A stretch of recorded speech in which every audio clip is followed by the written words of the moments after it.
The Copenhagen tests showrunners on potential Season 2 ideas, weird consent issues raised by paranoid spy thriller, and cut shower scene that was too funny for the pilot. Spoilers. This post contains details about the Copenhagen test, Season 1. The Copenhagen test's 8-episode binge leaves a lot for viewers to digest, as the show unpacks some topical issues through a thrilling spy mission.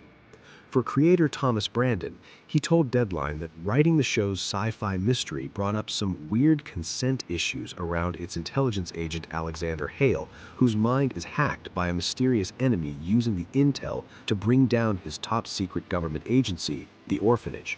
He noted, "We had a shower scene. It was at the end of the pilot, and it was kind of indicative of him accepting the mission. He's getting undressed to go in the shower, and then he just looks down."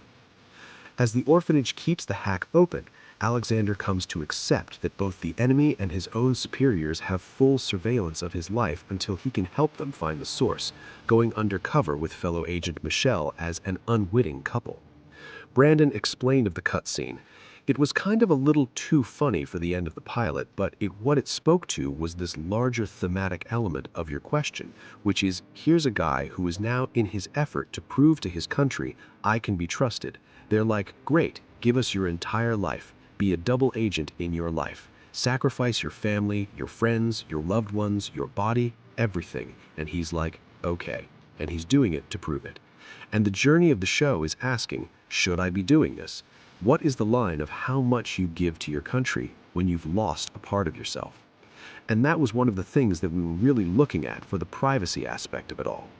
And the other thing we did stylistically was, a lot of times in the spy genre, there's heavy use of shadows, very noirish, the shafts of light, and what's creepy is the things you can't see. What we decided in our show is what would be creepy is the things you see but you don't understand. So that's why we really see a lot of the architecture in our show. You see a lot of the things around Alexander, and he's looking at these things, but the paranoia comes not from what I can't see. The paranoia comes from what I can't understand. And so what we did is we made sure the camera really stayed with Alexander, on him, over his shoulder, from his point of view, so you could see the workings of this Truman Show office and not know who's in on it and who's not. And that was part of what we were driving to do. Deadline, it's funny you mentioned that because that's literally what I was thinking during the sex scene. I'm like, they know multiple people are watching this, right? Jennifer Yale, that's why she says, "Are you sure?" and she turns off the light.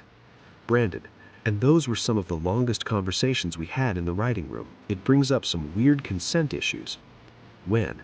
The romantic comedic aspect also reminded me of things like Mr. and Mrs. Smith, just the interplay between the two of them, and it actually goes even further back to like your classic Hitchcock, just the really old school sort of caper mystery between the two characters. And there's always this tension between two, but there's also a lot of romantic tension as well. And I think you guys did a great job pulling that into this modern setting. Deadline. Michelle hints at her past that she's done something very bad and that's why she's here, and then by the end, Parker burns her file. She gets that fresh start. But I was curious, had you come up with a backstory for her that you told Melissa or something to keep in the back of her head? Yale. Yes, that was one of the big things that we did with each one of the characters, is we had a backstory that each one of the teasers gave you a little bit more about each one of the characters and where they came from and where they were going. And we had shot a teaser that was Michelle, but we wanted to wait because we thought it gave the audience too much information.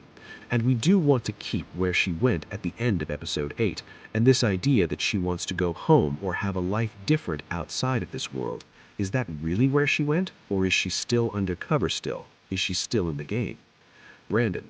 Yeah, and part of the kind of Russian nesting door of Michelle is the fact that you never know if you're getting the real her. And so even though we've kind of built a backstory, the question is that real? Or is that the backstory that's in a file somewhere that is not the actual real story? Because to us, the most interesting aspect of Michelle is not, oh, what's the truth here? The most interesting aspect is there someone who's played so many roles that she's forgotten what the truth actually is? Has she really lost sight of who that person actually was? And could you ever separate out what's real and what's not? Yale. And then playing with her relationship with Parker and what she wants out of that relationship, and is that genuine in the chemistry that they have and the friendship that they have, or did she just want Parker to burn her file? Deadline. And that was another character I'm really intrigued by, Parker, just because she relates to Hale so much, or she understands him so much, and I'm wondering if that's because they're similar or because it's her job and she's just very good at thinking ahead of everyone. Brandon. Yeah, that's a great question. We wrestled with that a lot. I think there has to be some similarity. One, she's great at her job, and she's great at figuring out she is kind of the stand-in for the writer in the show, which it is my job to put myself in this person's shoes and understand them, whether they're like me or not. But there is a unique special power she has, which we hinted at the end of the second episode when she has found his 7 words, and her words are similar. They're not exactly the same, but she understands what's driving him because they have a similar drive. She's able to imagine what he's about to do next. And like you, we loved the character and thought Sinclair was fantastic in this. What could be a very dry person who stands and looks at a lot of monitors, and she brought such energy and empathy to that. And in the midst of a show that has a lot of action and intrigue and thought-provoking twists and turns, what we really liked is she gave us a chance for a kind of, they told me not to use this word because it's too arcane, but Cyrano de Bergerac.